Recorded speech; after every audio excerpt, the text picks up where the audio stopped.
আসসালামু আলাইকুম ওয়া রাহমাতুল্লাহি ওয়া বারাকাতুহু। আমার যে সকল ভাইয়েরা এইদিকে বসে আছেন, একটু এইদিকে চলে আসলে মনে হয় ভালো হয়, কারণ ওইদিকে তাকাই আলোচনা করতে তো একটু কষ্ট হবে। সামনের দিকে হইলে কথা বলতে সুবিধা হবে। এজন্য একটু কষ্ট করে এদিকে যারা আছেন এইদিকে চলে আসেন। যেহেতু স্টেজটা করা হয়েছে এইভাবে, ওই দিক থেকে হইলে বা এদিক থেকে হইলে তখন অসুবিধা ছিল না। এখন এদিক আমরা ফিল আপ করে বসি। আর যে সকল ভাইয়েরা বাহিরে আছি, ঘোরাফেরায়, দোকানে, রাস্তায়, বিভিন্ন জায়গায় আছি, সকল ভাইদের প্রতি অনুরোধ করব, আমরা আর বেশি দীর্ঘায়িত করব না। এখন বাজে 10:35। আমরা 12টার মধ্যে শেষ করলে হবে তো নাকি? হ্যাঁ, আপনাদের পরামর্শ নিয়েই শুরু করব। 12টার আগে শেষ করবো ইনশাল্লাহ, ঠিক আছে? 12টার ওই দিকে আর যাব না। এতক্ষণ পর্যন্ত ধৈর্য আছে তো নাকি? ইনশাআল্লাহ। আল্লাহ পাক আমাদেরকে এমন কথাগুলো বলার এবং শোনার আল্লাহ পাক তৌফিক দিন, যেগুলো আমাদের হেদায়েতের জন্য দুনিয়া আখিরাতের কল্যাণে কাজে আসবে। সকলে বলি আমিন। ইন্নাল হামদালিল্লাহ নাহমাদুহু ওয়া নাস্তাঈনুহু ওয়া নাস্তাগফিরুহু ওয়া নাউযু বিল্লাহি মিন শুরুরি আনফুসিনা ওয়া মিন সাইয়্যাতি আমালিনা।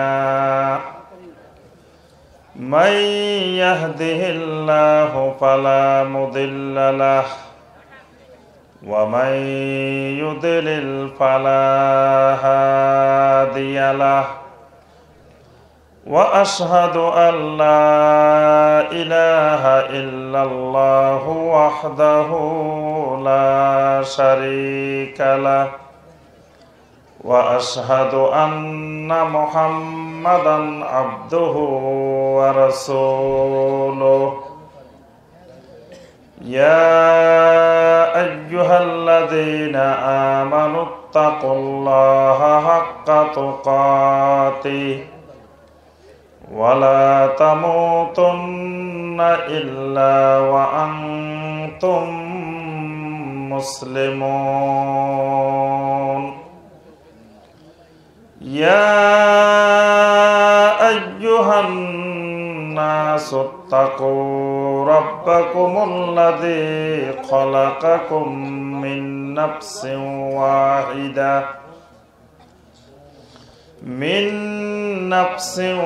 ওয়াহিদাতিন ওয়া খালাকা মিনহা যাওজাহা ওয়া বাসসা মিনহুমা রিজালান কাসীরান ওয়া নিসাআ। ওয়াত্তাকুল্লাহাল্লাযী তাসাআলুনা বিহি ওয়াল আরহাম। ইন্নাল্লাহা কানা আলাইকুম রাকীবা। ইয়া আইয়ুহাল্লাযীনা আমানুত্তাকুল্লাহা ওয়া কুলু কাওলান সাদীদা ইউসলিহ লাকুম আ'মালাকুম ওয়া ইয়াগফির লাকুম যুনুবাকুম ওয়া মান ইউতি'ইল্লাহা ওয়া রাসূলাহু ফাকাদ ফাযা ফাওজান 'আযীমা। আম্মা বা'দু ফাইন্না খায়রাল হাদীসি কিতাবুল্লাহ ওয়া খায়রাল হাদিয়ি হাদিয়ু মুহাম্মাদিন সাল্লাল্লাহু আলাইহি ওয়াসাল্লাম ওয়া শাররাল উমুরি মুহদাসাতুহা ওয়া কুল্লু মুহদাসাতিন বিদআহ ওয়া কুল্লু বিদআতিন ضلالة وكل ضلالة في النار اللهم صل على محمد وعلى آل محمد كما صليت على إبراهيم وعلى آل إبراهيم إنك حميد مجيد اللهم بارك على محمد وعلى آل محمد كما باركت على إبراهيم وعلى آل إبراهيم إنك حميد مجيد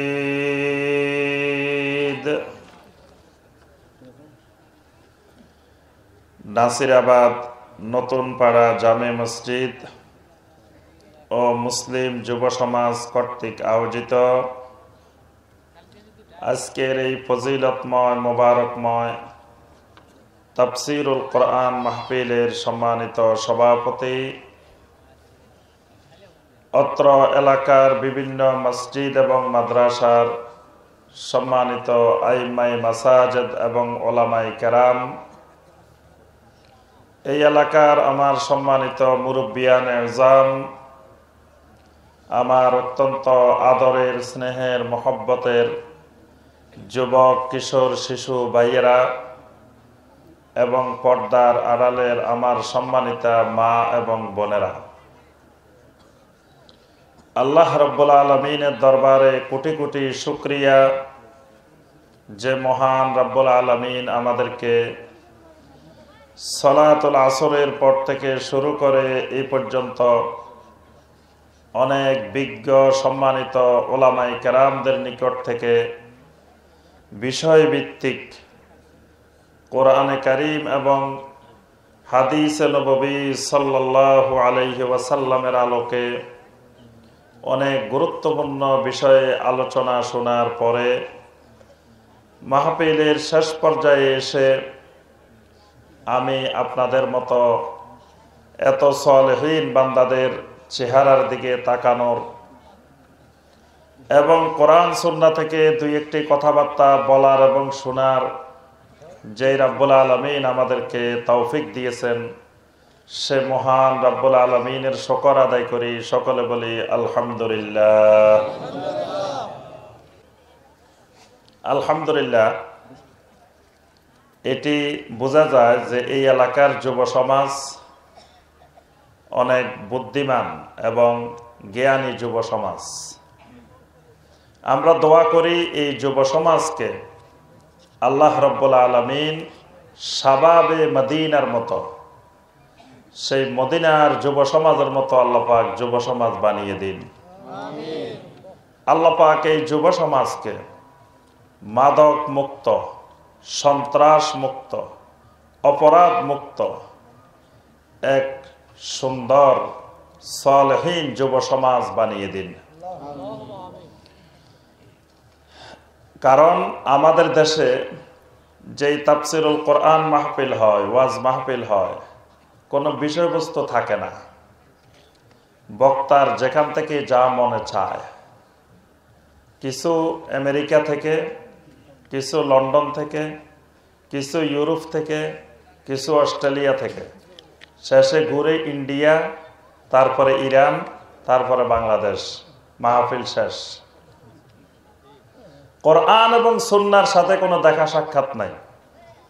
কোরআন সুন্নাহর পরিবর্তে শেখ সাদী রহমতুল্লাহ আলাইহি ফরমাইছেন, ফরিদ উদ্দিন আত্তার রহমতুল্লাহ আলাইহি ফরমাইছেন, আল্লামা ইকবাল রহমতুল্লাহ আলাইহি ফরমাইছেন, এরকম বিভিন্ন দেশের বিভিন্ন কবি সাহিত্যিক ফরমাইছেন। কিন্তু আল্লাহ রাব্বুল আলামিন কি ফরমাইছেন, আল্লাহ রসুল সাল্লাল্লাহু আলাইহি ওয়াসাল্লাম কি ফরমাইছেন, সেটার কোনো আলোচনা নাই। আলহামদুলিল্লাহ এই যুব সমাজ এইভাবে বিষয় ঠিক করে দিয়েছেন যে এই বিষয়ের উপরে কোরআন এবং সহিহ হাদিস ভিত্তিক বক্তা অল্প কথা বলবেন, কিন্তু কোরআন সুন্নাহ থেকে আলোচনা করবেন। সারা রাত বয়ান শোনার চাইতে অল্প কিছুক্ষণ যদি কোরআনে কারিম থেকে সহিহ হাদিস থেকে আমরা বয়ান শুনি, এটা সারা রাত শোনার চাইতেও উত্তম। আল্লাহ পাক আমাদেরকে এই বিষয়ের উপরে কোরআনে কারিম এবং নবী সাল্লাল্লাহু আলাইহি ওয়াসাল্লামের সহিহ হাদিসের আলোকে গুরুত্বপূর্ণ কিছু কথা বলার এবং শোনার তৌফিক দান করুন। সকলে বলি আমিন। আমরা আমাদের আলোচনায় আসি। ওয়াজ মাহফিলে, তাফসিরুল কোরআন মাহফিলের আলোচনা মানে ওয়াজ মানে ক্লাস। এটা হলো আমাদের পরকালের উপরে একটা ক্লাস। সুতরাং ক্লাসে ছাত্র শিক্ষকের যে ভূমিকা, সেই ভূমিকায় ক্লাস নিতে হবে।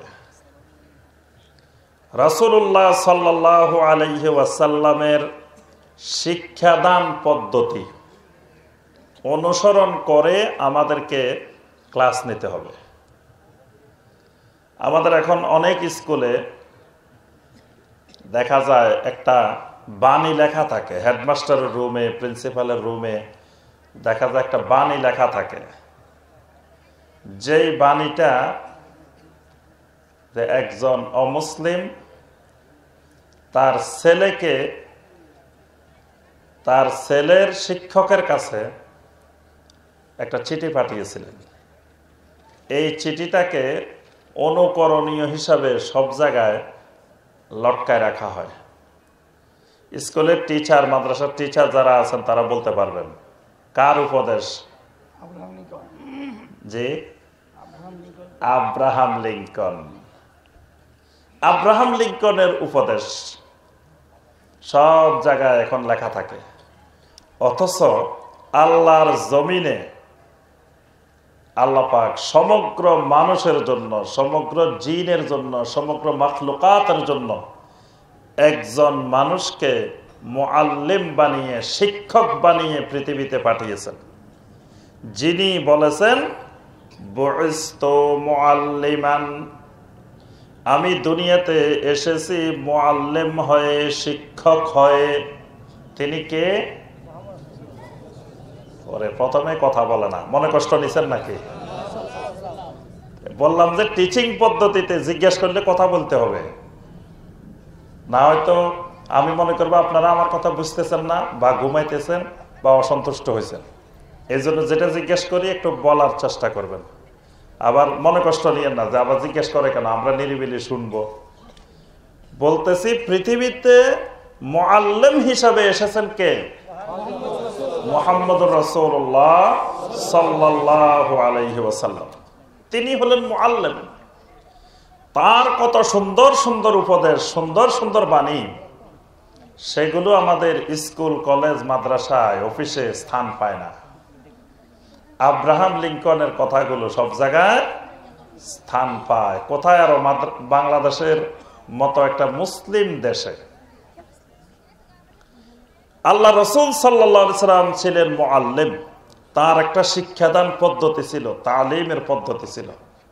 সাহাবায়ে কেরামদেরকে তিনি মাঝে মাঝে কিছু জিজ্ঞাসা করতেন। আল্লাহ রসুল সাল্লাল্লাহু আলাইহি সাল্লাম একদিন সাহাবাদেরকে জিজ্ঞেস করলেন, আতাদরুনা মাল গীবাহ, তোমরা কি জানো গীবত কাকে বলে? গীবত কি জিনিস? জিজ্ঞেস করার দরকার কি? নবী সাল্লাল্লাহু আলাইহি সাল্লাম তো নিজে বলে দিতে পারতেন না যে এটাকে গীবত বলে। কিন্তু নবী সাল্লাল্লাহু আলাইহি সাল্লামের শিক্ষাদান পদ্ধতিটা দেখেন। প্রথমে জিজ্ঞাসা করছেন, আতাদরুনা মাল গীবাহ, তোমরা কি জানো গীবত কাকে বলে? গীবত কি জিনিস? সাহাবায়ে কেরামের উত্তরটা দেখেন। সাহাবায়ে কেরাম গীবত সম্পর্কে কিছু না কিছু জানেন, কিন্তু কেউ নিজের থেকে ধারণা করে কোনো উত্তর দেন নাই। সাহাবায়ে কেরাম বলে উঠেছেন, আল্লাহু ওয়া রাসূলুহু আ'লাম, আল্লাহ এবং আল্লাহ রাসূল সাল্লাল্লাহু আলাইহি ওয়াসাল্লাম এই ব্যাপারে ভালো জানেন। সুবহানাল্লাহ। তাহলে আল্লাহ রাসূল সাল্লাল্লাহু আলাইহি ওয়াসাল্লাম জিজ্ঞাসা করছেন, সাহাবায়ে কেরাম কিন্তু চুপ করে থাকেন নাই, কথা বলছেন তো, কে বলেন? কথা বলতে হবে। সাহাবায়ে কেরাম বলছেন আল্লাহু ওয়া রাসূলুহু আ'লাম। কোন ভাইয়েরা, বর্তমানে আমাদের সম্মানিত ভাইয়েরা, নবী সাল্লাল্লাহু আলাইহি সাল্লামকে হাজির নাজির প্রমাণ করার জন্য এই কথাটা ব্যবহার করে যে সাহাবায়ে কেরাম বলতেন আল্লাহু ওয়া রাসূলুহু আ'লাম, আল্লাহ ভালো জানেন, আল্লাহ রাসূল সাল্লাল্লাহু আলাইহি সাল্লামও এই ব্যাপারে ভালো জানেন। তাহলে বোঝা যায় আল্লাহ যেমন হাজির নাজির, আল্লাহ রাসূলও ওরা বলে। আল্লাহ যেমন আলেমুল গায়েব, আল্লাহ রাসূল সাল্লাল্লাহু আলাইহি সাল্লামও ঠিক আলেমুল গায়েব। নাউজুবিল্লাহ। মানে এটা হলো দলিল। নবী সাল্লাল্লাহু আলাইহি সাল্লাম যতদিন জীবিত ছিলেন ততদিন জিজ্ঞাসা করলে বলতেন আল্লাহু ওয়া রাসূলুহু আ'লাম। কিন্তু নবী সাল্লাল্লাহু আলাইহি সাল্লামের ইন্তেকালের পরে সাহাবায়ে কেরাম এই পরিভাষা ব্যবহার করতেন না, আল্লাহু ওয়া রাসূলুহু আ'লাম বলতেন না, বলতেন ওয়াল্লাহু আ'লামু বিস-সাওয়াব। এই ব্যাপারে সঠিক বিষয়, সঠিক জিনিস আল্লাহ রাব্বুল আলামিন জানেন, আল্লাহ রাসূল জানেন, এই কথা বলতেন না। তাহলে সাহাবায়ে কেরামের পরিবেশটা নবী সাল্লাল্লাহু আলাইহি ওয়াসাল্লাম জীবিত থাকা অবস্থায় একরকম ছিল, নবী সাল্লাল্লাহু আলাইহি ওয়াসাল্লামের ইন্তেকালের পরে আরেক রকম ছিল। এর দ্বারা বোঝা যায় যে সাহাবায়ে কেরাম এই আকীদা পোষণ করতেন না যে আল্লাহ রাসূল সাল্লাল্লাহু আলাইহি ওয়াসাল্লাম আলেমুল গায়ব, আল্লাহ রাসূল সাল্লাল্লাহু আলাইহি ওয়াসাল্লাম হাজির নাজির। এটা সাহাবায়ে কেরাম এই আকীদা পোষণ করতেন না। তো আমি যে কথাটা বলতেছিলাম নবী সাল্লাল্লাহু আলাইহি ওয়াসাল্লামের শিক্ষাদান পদ্ধতি, যে নবী সাল্লাল্লাহু আলাইহি ওয়াসাল্লাম জিজ্ঞাসা করলেন গীবত কাকে বলে, সাহাবায়ে কেরাম বললেন আল্লাহু ওয়া রাসূলুহু আ'লাম। আল্লাহ রাসূল সাল্লাল্লাহু আলাইহি ওয়াসাল্লাম আবার বলে দিলেন যিকরুকা আখাকা বিমা ইয়াকরাহ, তোমার ভাই যেই জিনিসটি পছন্দ করেন না সেই জিনিসটি তোমার ভাইয়ের অনুপস্থিতিতে বলা, তোমার ভাইয়ের পিছনে বলা, এটার নাম গীবত।